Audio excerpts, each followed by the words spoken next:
Olá pessoal, espero que estejam todos bem. Bem-vindos para mais uma aula. Hoje nosso tema é sobre reforma protestante e contra-reforma, que foi a reação da Igreja Católica sobre esse movimento que estoura no mundo inteiro, começa na Europa Ocidental, mas se espalha por várias regiões, chamada Reforma Protestante. Vamos entender o que é isso hoje. Bom, esses são os temas de hoje.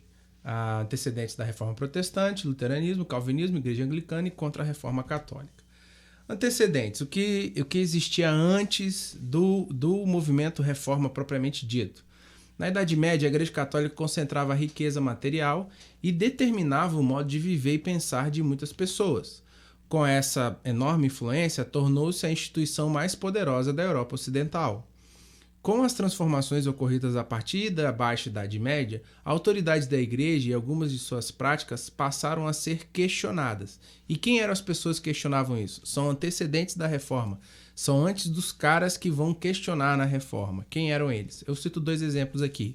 John Wycliffe e John Huss. Esses caras eram todos sacerdotes católicos e nas suas regiões, respectivamente, eles estavam insatisfeitos com algumas práticas da igreja. A igreja tinha crescido demais, se tornado rica demais e gerado conflitos de interesse de alguns membros, e algumas pessoas do alto clero estavam corrompendo, usurpando a posição que tinha para enriquecer, para praticar uma série de coisas que não condizia com os próprios valores institucionais da igreja.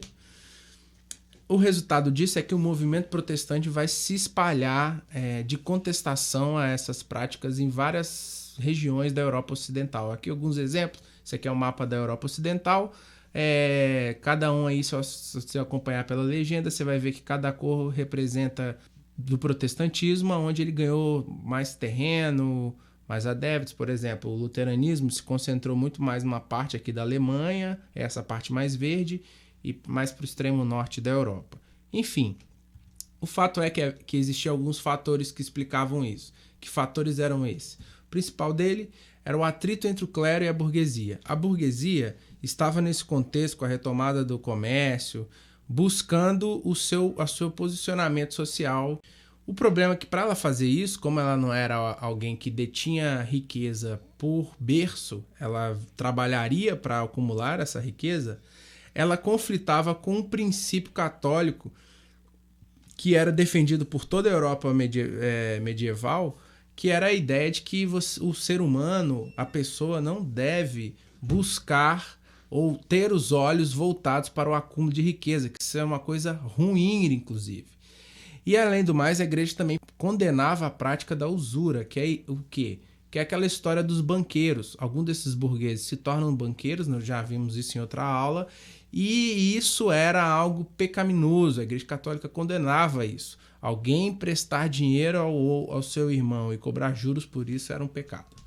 Um outro fator era o choque entre o papado e os reis, as lideranças políticas e a autoridade máxima da igreja. Em algumas regiões da Europa vão medir quem tem mais poder. Para isso, daqui a pouco a gente fala disso.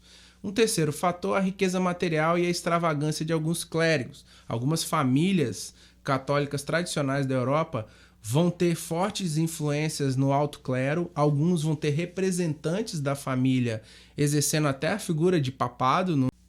O quarto fator, a prática da simonia, a venda de relíquias e artigos sagrados.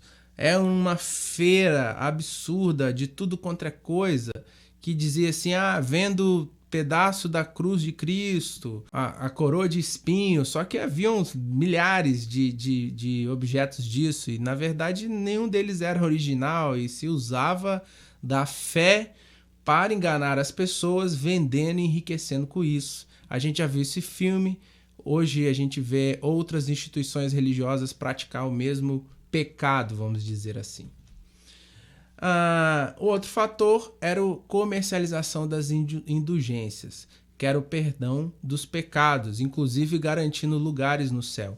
Na região da Alemanha isso vai vir muito forte, e é nesse contexto que os reformadores surgem. E por fim, o despreparo e imoralidade de alguns membros do clero católico. Vai ter papa que vai gerar filhos, para você ter ideia de tão corrompido a igreja vai passar por um momento muito complicado na sua história e da qual ela não esconde isso. Foi um momento difícil, mas ela parece que superou esse momento, porque hoje tem um papa bem diferente desses papas do passado.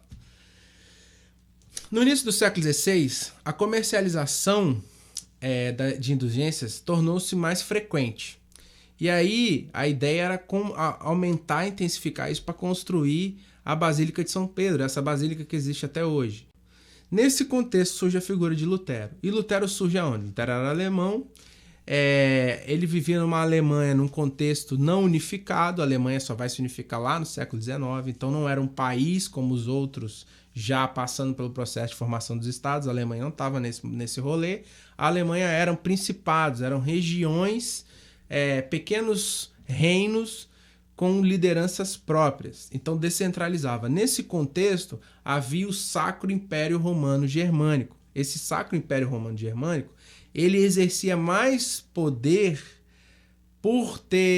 do que as autoridades locais. E por que esse Sacro Império Romano Germânico exercia poder? Porque ele era dominado pelo catolicismo. As autoridades da igreja eram as principais autoridades desse império, obviamente concentrado na figura do Papa. E esse era o BO, porque as lideranças locais se sentiam ameaçadas ou entravam em choque com os interesses da igreja. É nesse contexto que surge esse camarada aqui. Lutero vai começar a falar e tentar denunciar algumas práticas da igreja. Quem era o Lutero? Lutero era um padre, estudou para ser padre, ele estudou também direito, mas o sonho dele era ser padre, se torna padre, começa a celebrar as missas, era muito bem elogiado. E aí Lutero vai começar a tocar na ferida, mostrar os problemas que a Igreja Católica estava atravessando. Algumas lideranças regionais vão achar isso o máximo, como por exemplo o príncipe Frederico da Saxônia. Saxônia era um desses principados. Esse cara vai achar maneiro, vai curtir pra caramba o que Lutero tá falando, porque Lutero tá condenando práticas do Vaticano, do Papa, das autoridades da igreja. Só que essas críticas não vão ser bem recebidas. Em 1521, Lutero é excomungado. O que é isso? É ser expulso da fé católica. Ele não podia participar de mais nada da igreja. E mais do que isso, ele foi convocado para se explicar, mas ele foi relutante nesse julgamento, nesse tribunal, dizendo assim, me aponte o que eu estou denunciando como algo de errado. Vale lembrar aqui uma coisa, Lutero, ele nunca quis dividir a igreja. Se você buscar a biografia do Lutero, ele não era uma pessoa perfeita, mas ele era um cara muito católico. Lutero era muito católico. Lutero morreu devoto de Santa Clara. A maior prova do catolicismo de Lutero foi mesmo excomungado, ele não perdeu a devoção a uma santa que ele tinha. O luteranismo é criado pelos seus discípulos, mas o Lutero mesmo queria reformar, não dividir. Ele queria ajustar aquilo que ele julgava que estava errado. Sacou? Isso é muito importante. E algumas práticas, né? Lutero vai romper com a igreja porque, assim, primeiro que ele vai mostrar novos ensinamentos e tentar corrigir aquilo que estava sendo ensinado errado, com essas práticas erradas que eu já apontei aqui.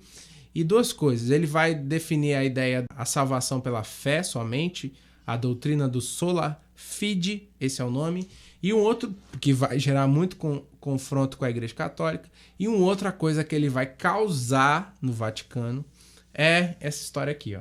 Ele vai produzir e confeccionar a primeira Bíblia traduzida. Até então, até antes de Lutero, isso não era permitido. Aliás, o acesso às escrituras sagradas era só de sacerdotes e deveria se manter a língua tradicional, que era o latim, que é a língua do Império Romano, onde o catolicismo foi fundado. Então havia a Bíblia, chamada Vulgata, que é a Bíblia em latim, e só podia ser lida em latim. O Lutero revoluciona porque ele pega essa Bíblia e traduz para o alemão, para que todo alemão tivesse acesso às escrituras. Ele rompe definitivamente com as práticas da igreja.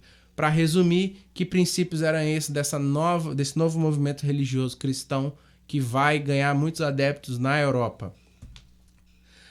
O idioma alemão substituiu o latim nos cultos religiosos. Foram mantidos apenas 2 sacramentos, o batismo e a Eucaristia. A Igreja Católica, eu acho, se eu não me engano, são 7 sacramentos, né? Ele tirou todos os outros, deixou só esse. O culto religioso passou a ser baseado na leitura e interpretação da Bíblia pelos fiéis.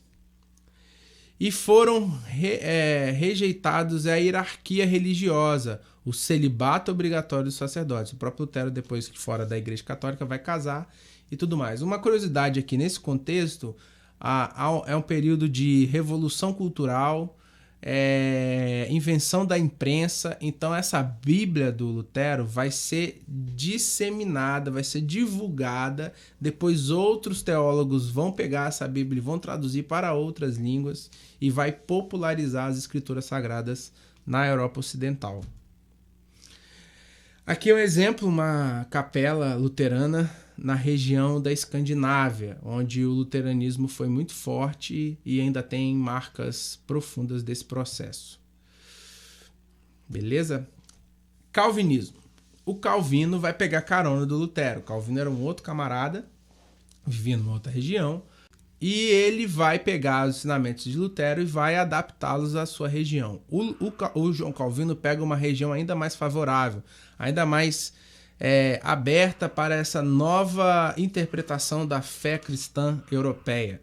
Por que eu falo isso? Porque a burguesia, os príncipes da região da Suíça e uma parte da França vão achar ao máximo tudo que Lutero vai dizer, porque Lutero vai supervalorizar a vida deles, a prática deles, o acúmulo da riqueza, o trabalho como um bem maior, coisas que a Igreja Católica medieval condenava. O Calvino vai supervalorizar. Lutero também fazia isso, mas o Calvino vai supervalorizar esses temas. Tanto que ele cria a teoria da predestinação divina, que é talvez um dos pontos mais polêmicos do calvinismo. O que é isso? Para Calvino, existe uma graça divina, e isso não há uma deturpação aqui, porque ele não dizia que os homens que fariam esses julgamentos, mas sim o próprio Deus. Mas ele reconhece que Deus faz isso. Deus escolhe uns e condena outros na sua infinita sabedoria e soberania. E aí ele vai dizer o seguinte, que há aqueles que são predestinados por Deus para a salvação, e outros que não importa o que o cara faça, se ele não for um predestinado, ele vai ser condenado. Mas isso é Deus que sabe. O problema disso é que ele vai começar a desenvolver sinais dessa graça divina. E ele vai começar a dizer que o acúmulo pela riqueza, o acúmulo de bens, seria um sinal da graça divina.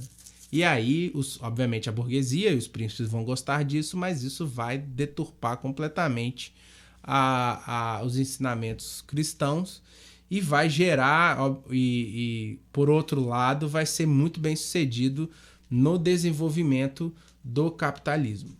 Por fim, a terceiro exemplo aqui é a Igreja Anglicana, que é a Igreja da Inglaterra, a Igreja do Henrique VIII. Nós já falamos aqui do Henrique VIII, sobre o absolutismo. Eu só vou frisar aqui que o Henrique VIII vai fundar a Igreja Anglicana a partir de uma desavença com o Vaticano. Aliás, o catolicismo na Inglaterra nunca era muito ligado ao Vaticano, sempre gerava atritos. E o Henrique VIII vai ser o rei que resolve comprar essa briga. Ele se torna chefe supremo, como eu disse aqui, e aí isso permitiu que ele fizesse o que ele queria, que na verdade era se separar de uma herdeira do trono das terras do Médici, da família Médici, e se casa com Ana Bolena, que era sua amante. Ele é excomungado e tudo, ele rompe com a igreja, mas ele em 1534 ele decreta o ato de supremacia. Ele já era o chefe político, agora ele se tornava o chefe religioso da Inglaterra. Funda aqui a Igreja da Inglaterra, que depois vai ser modificado o nome para a Igreja Anglicana. Essa Igreja Anglicana existe até hoje. Na Inglaterra é a religião oficial do país. Por isso que os eventos, as celebrações oficiais do país, da família real, são todas celebradas dentro dessa instituição, usando os seus templos, que são muito parecidos com a Igreja Católica, como essa da foto aí, e tudo mais. Para finalizar, a Contra-Reforma, galera. Devido ao surgimento das igrejas reformadas, a Igreja Católica adotou algumas medidas para tentar reverter rapidamente a perda de fiéis. Em menos de 50 anos após o início da Reforma, mais de um terço da população europeia havia se convertido ao protestantismo. Para o Papa e o clero católico, era necessário fazer alguma coisa, reagir. O Papa Paulo III convoca o Concílio de Trento, que durou de 1500, foram várias reuniões, de 1545 a 1563, e organizou a Contra-Reforma, ou a Reforma Católica, com o objetivo de garantir a unidade da doutrina e reafirmar os princípios fundamentais do catolicismo. A partir desse concílio, a unidade da igreja se torna a peça-chave da instituição católica, por isso que ela é única no mundo inteiro. Qualquer movimento que vá surgir depois do Concílio de Trento com a tentativa de divisão vai ser fortemente combatido por essa instituição. No passado, com uma prática mais autoritária, mas até hoje, divisão da igreja não é algo fortemente combatido, vamos dizer assim. Medidas tomadas no Concílio de Trento. Definiu a maneira mais precisa dos dogmas e as práticas dos rituais católicos, lá os sacramentos, por exemplo. Reafirmou o princípio da salvação pela fé e pelas boas obras, ou seja, não é só fé para ser salvo, tem que praticar o bem. Eliminou o pagamento das indulgências, então acatou aí a denúncia do Lutero, mesmo excomungando Lutero. E por fim, confirmou a existência dos 7 sacramentos e a legitimidade do culto à Virgem e aos santos. Coisas também que os reformadores vão condenar, que era o culto aos santos, a igreja vai manter e mantém até hoje. É isso, pessoal. Falei pra caramba, mas é porque esse tema é muito importante, cai bastante no Enem e é isso. Vamos agora estudar